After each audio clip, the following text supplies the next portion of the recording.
Hello students, welcome to the lecture on decision making, and after this lecture we will be able to learn the following objectives.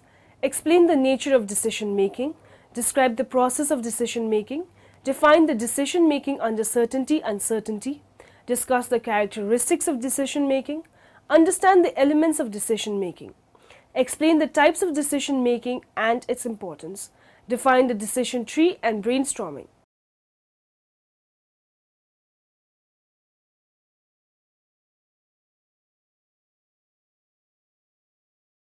Let's start with the concept of decision making. Every day, people are posed with options and choices to make.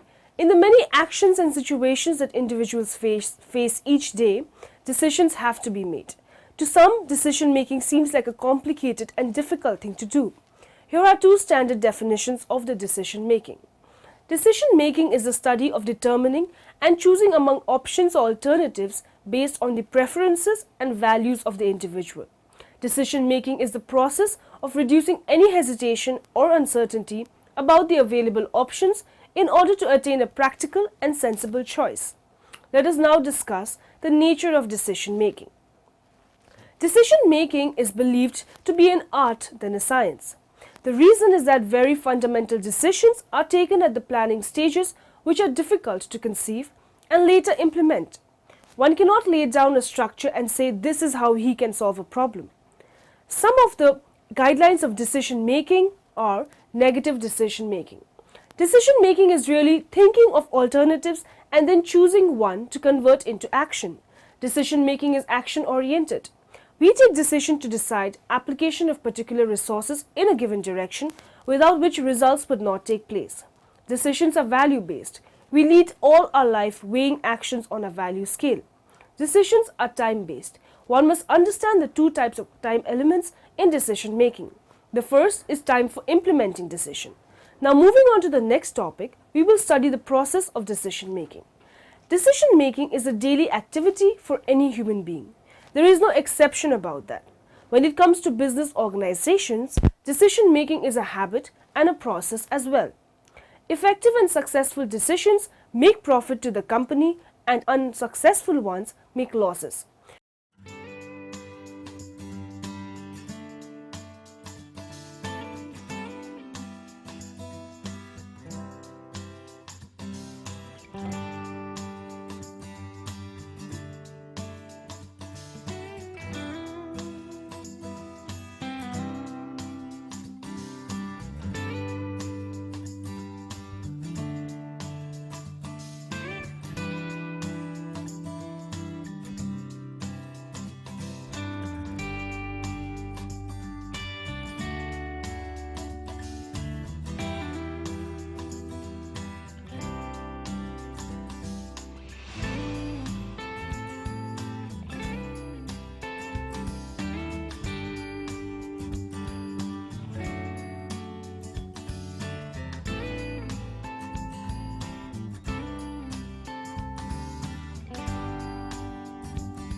Quite literally, organizations operate by people making decisions.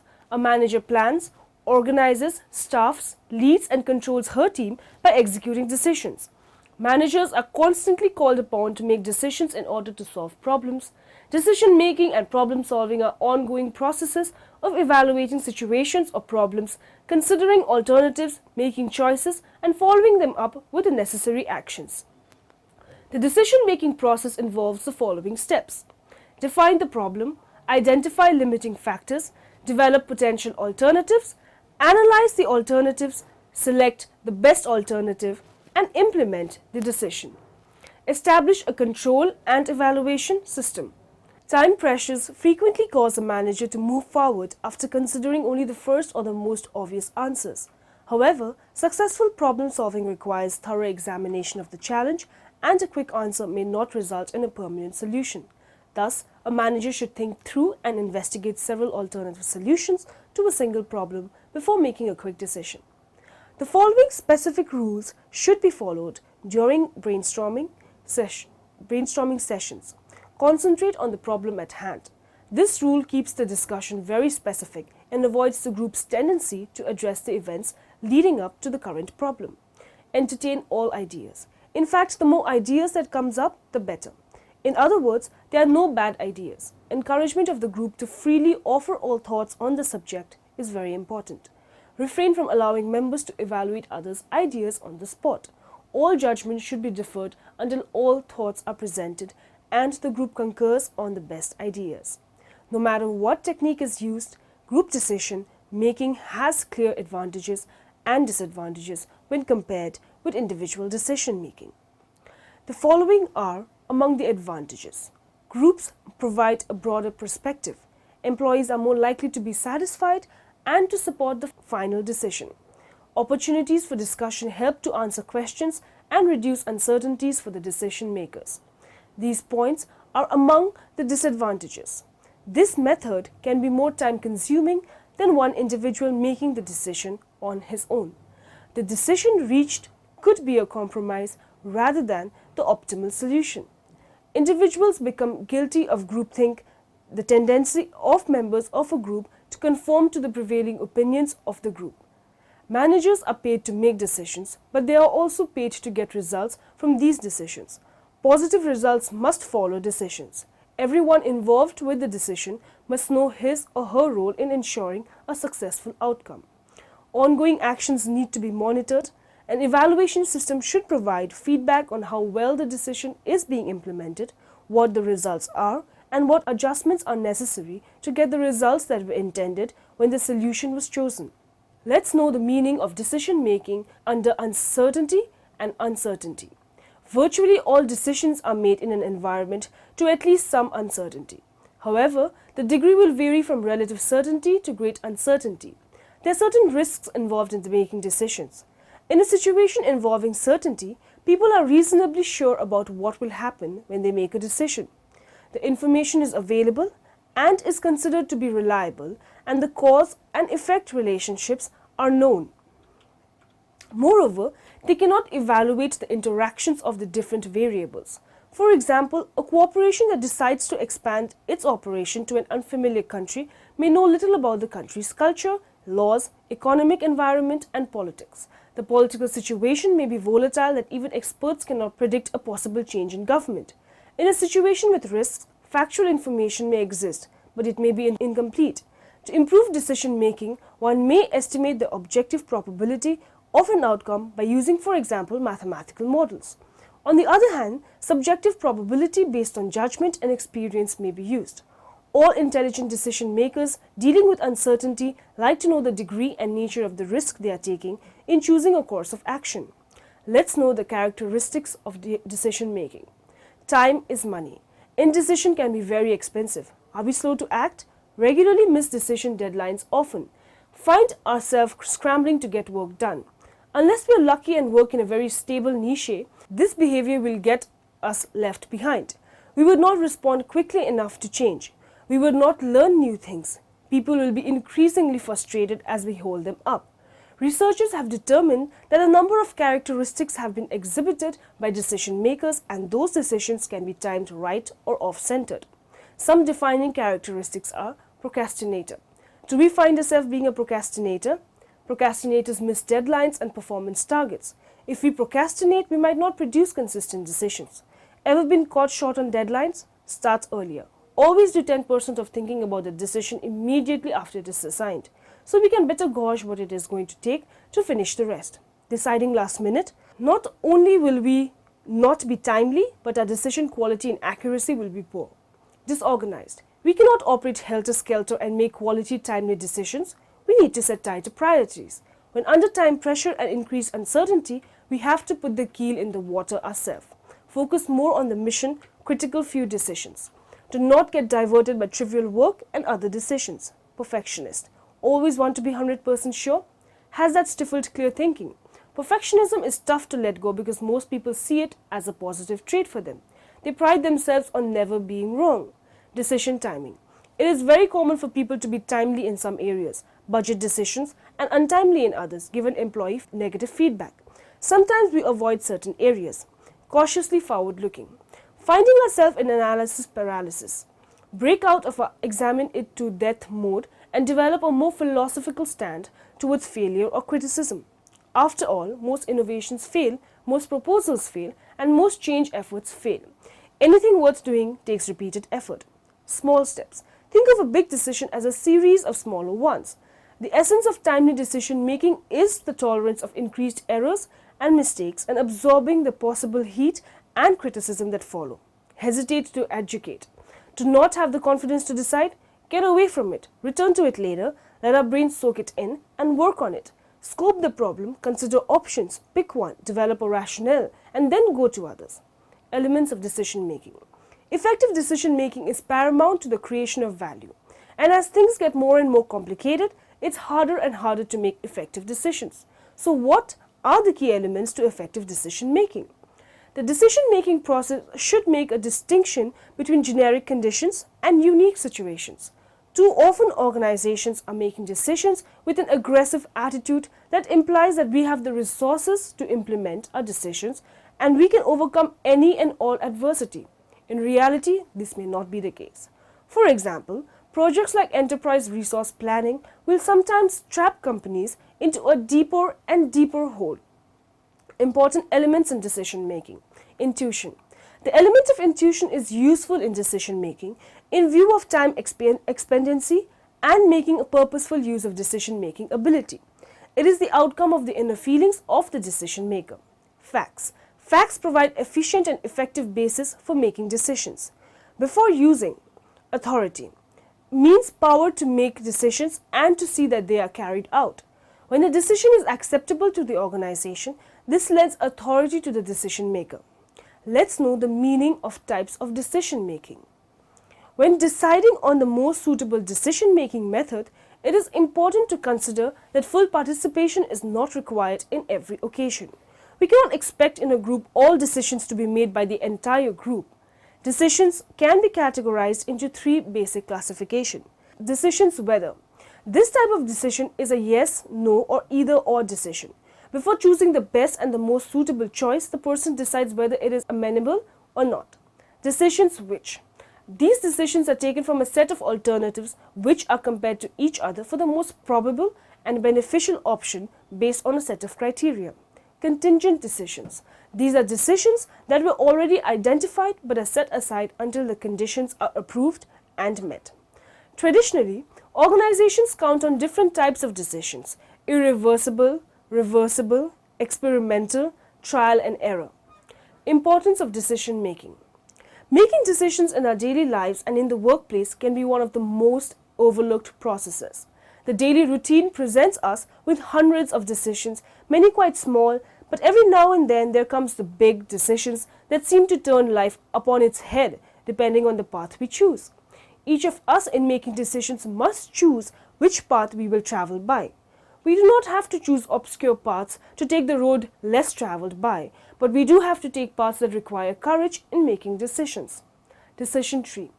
A decision tree is a graph that uses a branching method to illustrate every possible outcome of a decision. Informally, decision trees are useful for focusing discussion when a group must make a decision. Group-aided decision making. As a group, many decisions need to be made. There are advantages and disadvantages of group-aided decision making. Advantages of group-aided decisions. Greater pool of knowledge, different perspectives, greater comprehension and increased acceptance, training ground. Disadvantages of group-aided decisions: social pressure, domination by a vocal view, log rolling, goal displacement, groupthink. Brainstorming. Brainstorming is a process for developing creative solutions to problems. Alex Fackney, Osborne, an advertising manager, popularized the method in 1953 in his book Applied Imagination. 10 years later, he proposed that teams could double their creative output with brainstorming. Brainstorming works by focusing on a problem and then deliberately coming up with as many solutions as possible and by pushing the idea as far as possible. Write down a brief description of the problem. The leader should take control of the session, initially defining the problem to be solved with any criteria that must be met, and then keeping the session on course. Use the description to get everyone's mind clear of what the problem is and post it where it can be seen. This helps in keeping the group focused. Encourage an enthusiastic, uncritical attitude among brainstormers and encourage participation by all members of the team. Encourage them to have fun. Write down all the solutions that come to mind, even ribald ones. Do not interpret the idea, however, one may rework the wording for clarity's sake. Do not evaluate ideas until the session moves to the evaluation phase. Once the brainstorming session has been completed, the results of the session can be analyzed and the best solutions can be explored either using further brainstorming or more conventional solutions. Do not censor any solution, no matter how silly it sounds. The silly ones will often lead to creative ones. The idea is to open up as many possibilities as possible and break down preconceptions about the limits of the problem. The leader should keep the brainstorming on subject and should try to steer it towards the development of some practical solutions. Once all the solutions have been written down, evaluate the list to determine the best action to correct the problem. Sometimes the hardest part of writing an essay is just getting it started. For that, good brainstorming is an important first step to writing a really cracking essay. Let's explore some techniques for brainstorming depending on whether you have time to write an essay or if you're under the gun. If you have a lot of time, get a group together and talk about your essays. The original meaning of the term brainstorming is just what it sounds like, a storm of brains. Okay, not literally, but the idea was that getting a bunch of people together to talk about the ideas would produce more and better ones than one person sitting alone by themselves. Most of the time, you're going to get essay assignments as a class, so grab some study partners and talk it out. Even if you haven't picked the same topics, just talking about the text you're reading should help the group come up with more ideas together. If you're familiar with this kind of brainstorming, you may have been told that the best approach is to not question or criticize the ideas of others while you're doing it. But research suggests that that couldn't be further from the truth. According to a 2003 study from the University of California at Berkeley, people who debated each other's ideas in a brainstorming session came up with 20% more ideas collectively than those who brainstormed in a criticism-free environment. What's more, individuals in the debate group, when asked after if they had any additional ideas, came up with twice as many good ideas than the people in the criticism-free group. In other words, it turns out a little argument can be good for the creative mind. List, list, list, and take the good with the bad. Of course, you don't always have the option of brainstorming with a group. In these cases, you can try the 100 rule, which is you think of 100 ideas on a topic you're given, and most importantly, write down any idea regardless of how ridiculous it sounds. So if you're asked to write an essay on To Kill a Mockingbird, and your idea is to relate that to the death of mockingbird populations in the early 1920s, go right ahead. If you want to compare Catcher in the Rye to Mike Piazza's Major League Baseball record, write it down. By including the weird, outlandish ideas, you'll stimulate the growth of really good, even great ideas. Even if you don't make it to 100, by the time you get to 30 or 40 in the list, you should start to see ideas that pull your essay into focus. Let your mind wander. If you find yourself staring at the page, fresh out of good ideas for your essay, take a 10 or 15 minute break and do something diverting but not too mentally tasking. Play a game of Angry Birds, for instance. Something that helps you zone out. Researchers at the University of California at Santa Barbara found that people were more effective at the same task they'd been working on previously after they took a break and let their minds wander for a while. If you're going to be in a time crunch, brainstorming an essay for a time test is a different animal than brainstorming for an essay in which you have the leisure of writing from home. During time tests, you might get a little more than a half hour total to write your essay. That includes brainstorming, outlining, and actually writing the darn thing. So how do you write a great essay under these conditions? Let's look at a couple kinds of essays you might face. Position papers. Say you're given a position paper in which you're asked to agree or disagree with a given argument. For example, write an essay in which you agree or disagree with the following statement. Whatever doesn't kill us only makes us stronger. Right away, before you brainstorm specific ideas, you should break down the question. agree and disagree columns don't really lead anywhere, so let's be more specific. Column A. Things that didn't kill me that didn't make me stronger. Column B. Things that haven't killed me that did make me stronger. Column C. Things that didn't kill me, but it remains to be seen if I'm any better for it. If you have only 5 or 10 minutes to brainstorm, try a modified version of the 100 rule, which is to say, write down as many ideas as come to you for both sides of the issue, as well as those that fall in the middle. Call it the 5-minute rule. Spend a full 5 minutes jotting down whatever comes to mind, no matter how ridiculous. Then sift through and see if some of those ideas can be connected to each other. Whichever column has the stronger examples should tell you what approach you should take on your essay. Draw examples from whatever's available to you, but the best essays will use your personal experience and knowledge of history and current events to make a persuasive argument. Pro tip. If you get stuck and just can't think of anything on these time tests, relax, reread the prompt, and try again. No topic is too impressive. Synthesis papers. Another kind of paper you may be asked to write is one in which you must develop a position from different sources, like this. Read the following sources, then construct an essay on whether you believe that reading comic books hurts or harms children. In these essays, you'll need to spend more time brainstorming, as you'll be given the sources to read as well as have your own ideas to come up with. First, read the passages that you're given. Then, do the same as if you didn't have any sources to draw from. Figure out what your position is first by listing the pros and cons of that approach, and then dig back into the readings and try to pull out more examples that support your position, or oppose it, and use that to develop your essay. This will help you form an essay that is more your own than just... Variations of brainstorming. There are a number of variations of brainstorming, with most of these techniques widely written about in creative technique books and websites, the most popular including nominal group technique, group passing technique or brainwriting, team idea mapping, electronic brainstorming, directed brainstorming. Now in the end, let us summarize what we have learned in this lecture. Decision-making is the process of identifying and selecting a course of action to solve a specific problem. A decision tree is a graph that uses a branching method to illustrate every possible outcome of a decision. Decision-making accuracy was higher when groups knew a great deal about the issue at hand, and group leaders possessed the ability to effectively evaluate the group members' opinions and judgments. Brainstorming works by focusing on a problem and then deliberately coming up with as many solutions as possible, and by pushing the ideas as far as possible. The nominal group technique is a type of brainstorming that encourages all participants to have an equal say in the process.